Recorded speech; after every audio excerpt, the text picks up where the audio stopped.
L'aviation française participe aux frappes aériennes en Irak depuis un an. Paris avait rejoint la coalition internationale en Syrie en octobre et depuis, les chasseurs français n'avaient mené que 5 frappes sur ce pays.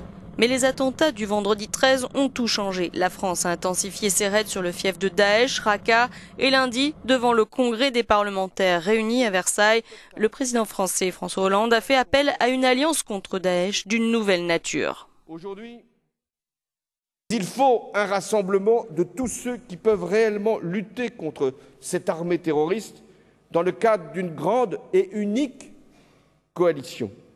C'est dans cet esprit que je rencontrerai dans les prochains jours le président Obama et le président Poutine pour unir nos forces.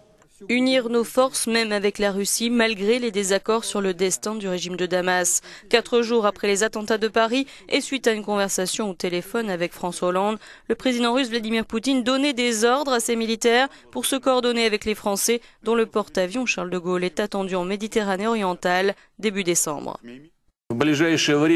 Très bientôt, un groupe de la marine française, mené par un porte-avions, arrivera sur les lieux des opérations.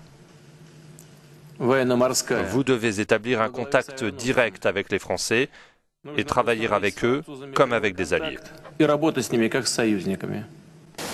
Depuis fin septembre, la Russie mène sa propre campagne de bombardement en soutien du président syrien Bachar el-Assad. Mais depuis la confirmation que c'est bien une bombe qui a provoqué le crash du charter russe dans le Sinaï le 31 octobre, Moscou a encore revu sa stratégie.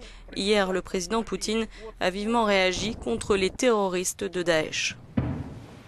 Nous devons agir sans délai et connaître tous les responsables par leur nom. Nous allons les chercher partout où ils peuvent se cacher. Nous les trouverons partout dans le monde et nous les punirons. La Turquie a aussi renforcé son combat contre l'État islamique. Depuis juillet, ses chasseurs ont commencé à bombarder le groupe en Syrie, ainsi que les bases du PKK en Irak. Ankara a également ouvert ses bases aux avions de la coalition menée par les États-Unis. Turcs et Américains ont annoncé ce mercredi 18 novembre qu'ils allaient ensemble intensifier leurs opérations sur quelques 100 km de la frontière turco-syrienne entre Azaz et Jarablouz, encore sous contrôle de Daesh.